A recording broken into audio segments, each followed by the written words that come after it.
Well, we are pretty good at finding the average velocity over an interval of time, t sub 1 to t sub 2. Now let's develop a way to find instantaneous velocity at an exact instant of time.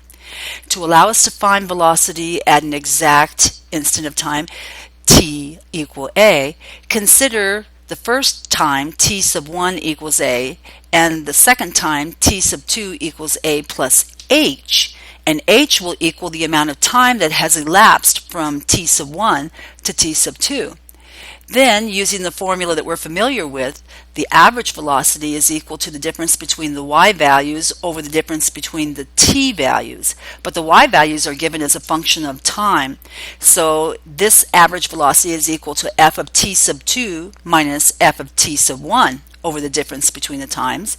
And in the way that we're developing this, we're letting t sub 2 be a plus h and t sub 1 be a. So let's replace those in the formula for the average velocity. We have f of a plus h minus f of a over a plus h minus a. In the denominator, the a's are going to cancel.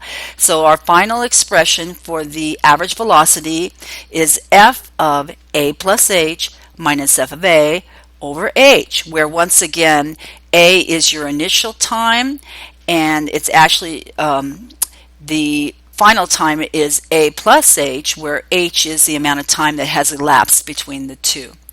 Now what we're going to do is take this formula that we just developed for average velocity, use the same information we used on the previous example, and see if it's good by testing it to see if we get the same answer. Alright, example. We're given position f of t equals 10 times t minus 1.86 t squared. We're asked to find the average velocity for time a equals 1 second to time 1.5 second. We're going from 1 second to 1.5 second. But a is our initial time, 1. Solution. Step 1, we'll break it down to steps. Step 1, we want to find a simplified expression for the average velocity with this particular function, f of t, and this particular value, a, which is our initial time, a equals 1 second. Remember, we're looking for an average velocity here. So, v average, that's the average velocity. We know that that's equal to f of a plus h minus f of a over h. We just developed that at the top of this video.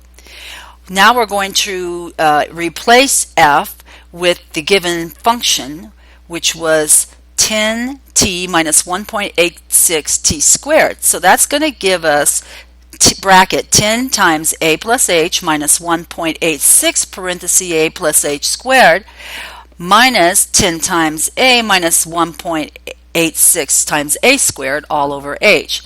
Now we let a equal our initial time, a equal 1, and plug that into this formula.